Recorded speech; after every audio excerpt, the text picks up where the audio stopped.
Assalamualaikum warahmatullahi wabarakatuh.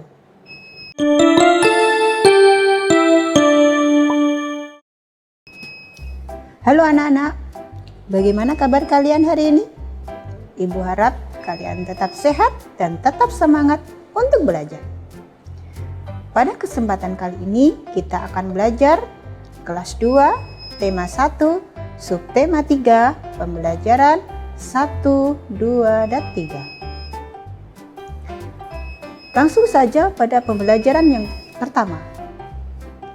Pada pembelajaran 1 ini kita akan belajar kalimat perintah dan ciri-cirinya, membedakan warna krayon, pensil warna, dan spidol, dan yang terakhir penjumlahan. Pokok bahasan pertama kita yaitu kalimat perintah. Kalian sudah tahu apa itu kalimat perintah? Ya, kalimat perintah adalah kalimat yang isinya menyuruh untuk melakukan sesuatu. Untuk lebih jelasnya, perhatikan gambar berikut.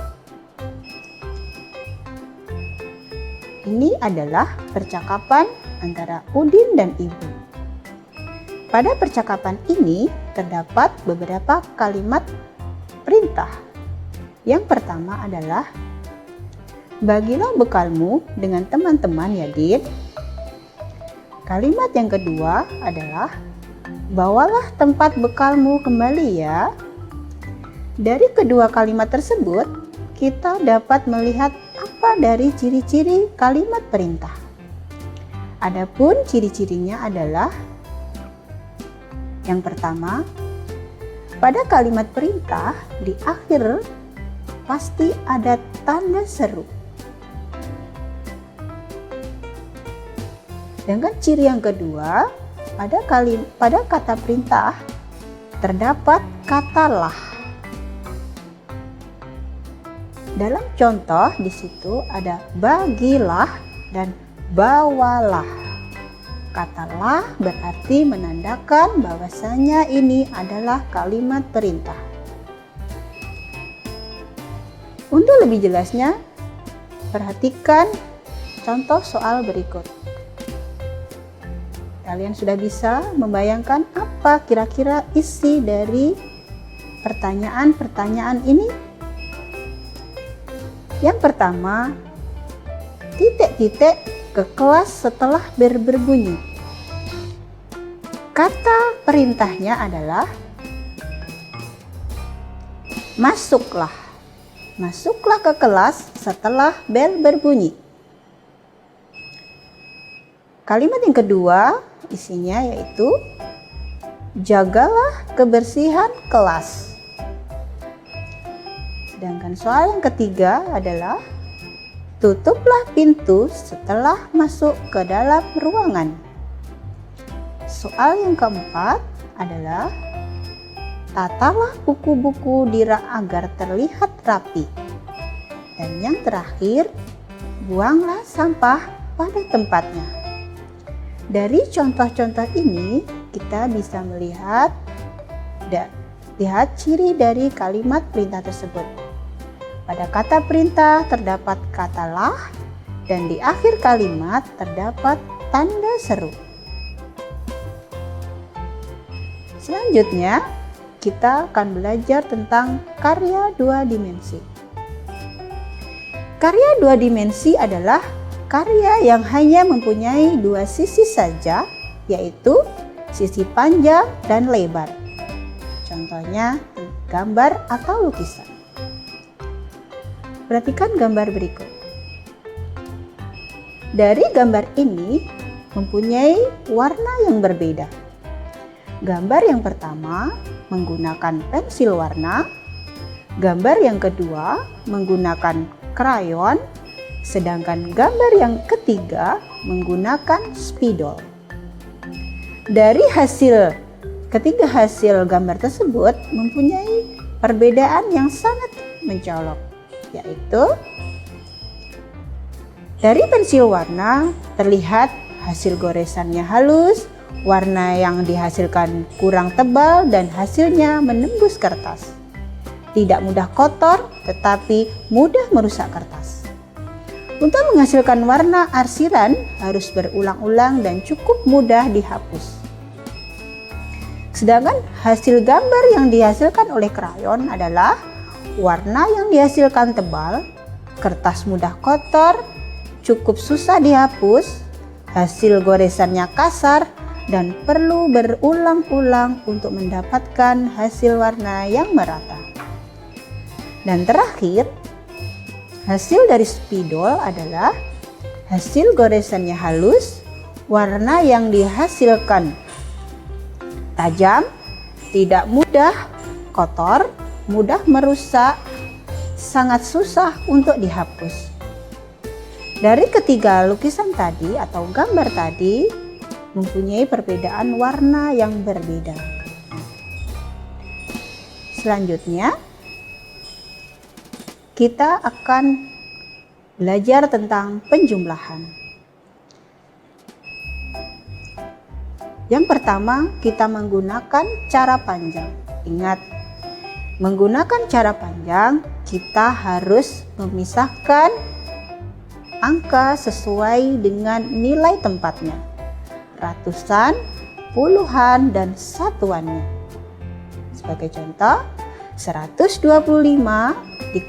ditambah 117 adalah 125 kita pilahkan menjadi 100 ditambah 20 ditambah 5, 117 menjadi 100 ditambah 10 ditambah 7. Setelah kita jumlahkan, kita sesuaikan dengan nilai tempatnya, maka hasil terakhirnya adalah 242. Ini adalah cara yang panjang. Cara yang kedua yaitu menggunakan cara pendek. Pada cara pendek ini, kita tidak perlu memisahkan angka sesuai dengan nilai tempatnya. Namun, kita langsung menguranginya, yaitu jumlahkan satuannya 5 ditambah 7 sama dengan 12. Tulis 2, simpan 1. 1 ditambah 2 ditambah 1 sama dengan 4. Dimasukkan ke puluhannya. Sedangkan yang ketiga yaitu 1 ditambah 1 sama dengan 2. Masukkan ke dalam ratusannya. Ini adalah cara pendek. Untuk lebih jelasnya, tentukan hasil penjumlahan berikut. 475 ditambah 254 adalah 475 jika dibilahkan sesuai nilai tempatnya menjadi 400 ditambah 70 ditambah 5, sedangkan 254 menjadi 200 ditambah 50 ditambah 4. Jika dijumlahkan menjadi 600 ditambah 120 ditambah 9. Kalian perhatikan pada tempat puluhan terdapat dua angka yaitu ratusan dan puluhan, maka kita harus memisahkannya menjadi 600 ditambah 100 ditambah 20 ditambah 9. Hasilnya adalah 700 ditambah 20 ditambah 9 sama dengan 729. Ini adalah cara panjang. Dan yang kedua menggunakan cara pendek, yaitu kita langsung menjumlahkannya tanpa harus memisahkan sesuai dengan nilai tempatnya. Nah, sekarang kita masuk ke pembelajaran 2. Pada pembelajaran 2 ini kita akan belajar tentang variasi gerak dasar lokomotor, kalimat perintah, dan pengamalan sila pertama dan kedua Pancasila. Langsung saja kita belajar tentang variasi gerak dasar lokomotor. Kalian tahu enggak apa itu gerak lokomotor? Gerak lokomotor adalah gerak berpindah tempat. Contoh gerak dasar lokomotor antara lain yaitu yang pertama, lari pendek. Yang kedua, lari panjang. Kedua gerakan ini bisa dijadikan gerakan untuk pemanasan, di mana pemanasan kita lakukan sebelum melakukan kegiatan atau olahraga. Nah, setelah ini kita akan bermain lari berpasangan. Jangan lupa, kalian harus melakukan pemanasan. Karena apa? Pemanasan sangat penting karena untuk menyiapkan tubuh kita sebelum melakukan kegiatan dan untuk menghindari dari cedera. Perhatikan, Udin dan teman-temannya sedang bermain lari berpasangan. Mereka terlihat kompak satu sama lain. Kekompakan dapat tumbuh karena sikap saling peduli. Dengan sikap saling peduli, kita akan hidup rukun antar sesama. Perhatikan bacaan berikut. Berolahraga bersama. Hari ini Udin dan teman-teman berolahraga. Pak Guru meminta siswa untuk berlari berpasangan. Udin berpasangan dengan Edo. Tiba-tiba mereka terjatuh karena gerakan kakinya tidak kompak. Kaki Edo terluka dan berdarah. Udin membantu Edo berdiri. Pak Guru mengantarkan Edo ke UKS. Pak Guru pun mengingatkan siswa lainnya. Berhati-hatilah ketika berlari. Samakan langkah kalian terlebih dahulu. Dari bacaan ini terdapat beberapa kalimat perintah yang diucapkan Pak Guru, yaitu berhati-hatilah ketika berlari. Samakan langkah kalian terlebih dahulu. Ini maksudnya adalah kita disuruh untuk berhati-hati ketika berolahraga, terutama ketika berlari.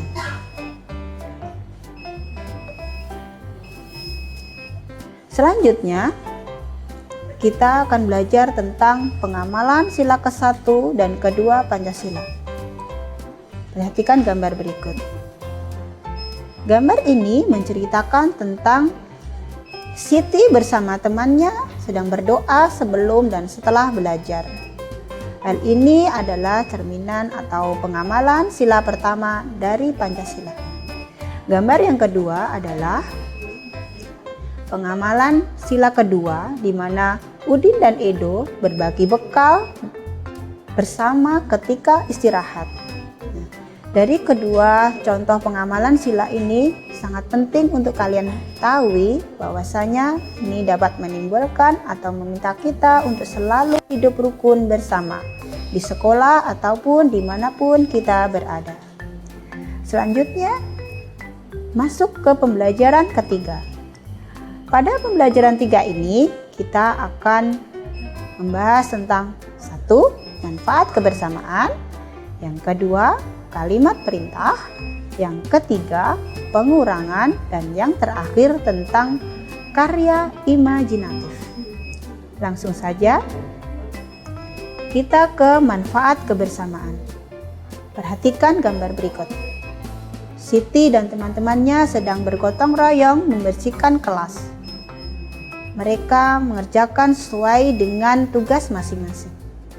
Dari gotong royong dan kebersamaan mereka ini, kita dapat mengambil manfaatnya, yaitu yang pertama, pekerjaan cepat selesai karena dikerjakan secara bersama-sama. Yang kedua, pekerjaan menjadi ringan karena dikerjakan bersama-sama. Dan yang ketiga, terjalin persatuan. Dan yang terakhir, menjalin silaturahmi satu sama lain.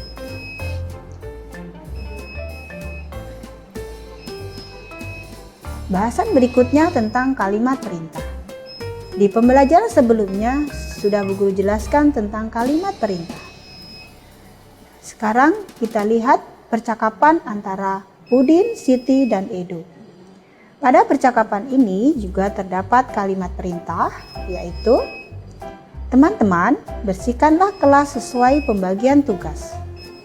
Dari kalimat perintah yang diucapkan Udin ini mempunyai maksud atau manfaat.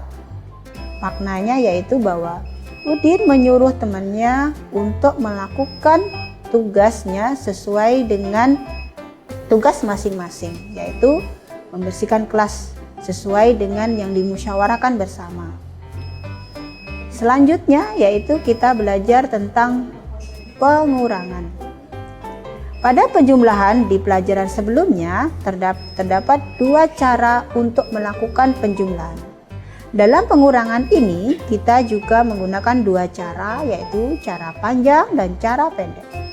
Perhatikan soal berikut. 242 dikurangi 38 hasilnya adalah. Untuk menyelesaikan soal tersebut, kita harus memisahkan bilangan sesuai dengan tempatnya karena kita menggunakan cara panjang. 242 menjadi 200 ditambah 40 ditambah 2 dikurangi 30 ditambah 8 hasilnya adalah. Karena angka 2 tidak bisa dikurangi 8, maka angka 2 meminjam pada puluhan, yaitu 10 dan menjadi 200 ditambah 30 ditambah 12 dikurangi 30 ditambah 8. Hasilnya adalah 204. Ini adalah cara panjang. Sedangkan cara yang kedua yaitu menggunakan cara pendek. Pada cara pendek ini kita langsung tanpa harus memisahkan sesuai dengan nilai tempatnya. Langsung saja 242 dikurangi 38, caranya kurangkan satuannya 2 tidak bisa dikurangi 8. Pinjam 1 puluhan dari 4 puluhan sehingga 12 dikurangi 8 sama dengan 4. 4 puluhan telah dipinjam 1 puluhan, sisanya 3 sehingga 3 dikurangi 3 sama dengan 0. Hasil akhirnya adalah 204. Selanjutnya kita akan belajar tentang karya imajinatif. Karya imajinatif adalah karya yang berasal dari daya pikir seseorang atau imajinasi. Bisa jadi khayalan kita. Kita mau menggambar apa sesuai dengan yang kita pikirkan. Adapun langkah-langkah menggambar imajinasi yaitu yang pertama, menentukan tema gambar apa yang akan dibuat. Yang kedua, mencari ide tentang tema yang telah ditentukan. Yang ketiga, mempersiapkan peralatan. Yang keempat, membuat sketsa. Sedangkan yang terakhir adalah mewarnai gambar atau sketsa tersebut. Ini adalah contoh gambar khayalan atau gambar imajinasi kita. Imajinasi menggambar seekor burung. Contoh karya imajinatif. Sebelum membuat karya imajinatif tadi, terlebih dahulu kita membuat sketsa. Kalian tahu enggak apa itu sketsa? Sketsa merupakan suatu bentuk lukisan yang berupa garis, gambar, ilustrasi, buram, dan coretan. Contohnya, seperti gambar berikut. Ini adalah sketsa seekor burung, di mana masih berwujud garis atau ilustrasi. Dari sketsa tersebut bisa disempurnakan menjadi gambar seekor burung seperti ini. Ini adalah contoh karya imajinatif atau gambar imajinasi. Mulai dari sketsa menjadi gambar yang sempurna. Pada pembelajaran 3 ini, Ibu akan memberikan tugas yaitu gambarlah sketsa lalu selesaikan menjadi gambar yang lengkap. Dari materi yang sudah kita Bu Guru sampaikan tadi, ulasannya adalah kalimat perintah dan ciri-cirinya, karya 2 dimensi, gambar atau lukisan, penjumlahan dengan cara panjang dan pendek, variasi gerak lokomotor, bermain lari berpasangan, pengamalan sila pertama tentang berdoa, pengamalan sila kedua tentang berbagi, manfaat kerjasama, dan karya imajinatif yang berupa sketsa. Alhamdulillah, pelajaran kita hari ini telah usai. Bu Guru harap bisa membantu kalian untuk memahami materi hari ini. Tetap jaga kesehatan, tetap semangat belajar, banyak-banyaklah membaca buku, karena buku adalah gudang ilmu. Billahi taufik wal hidayah. Wassalamualaikum warahmatullahi wabarakatuh.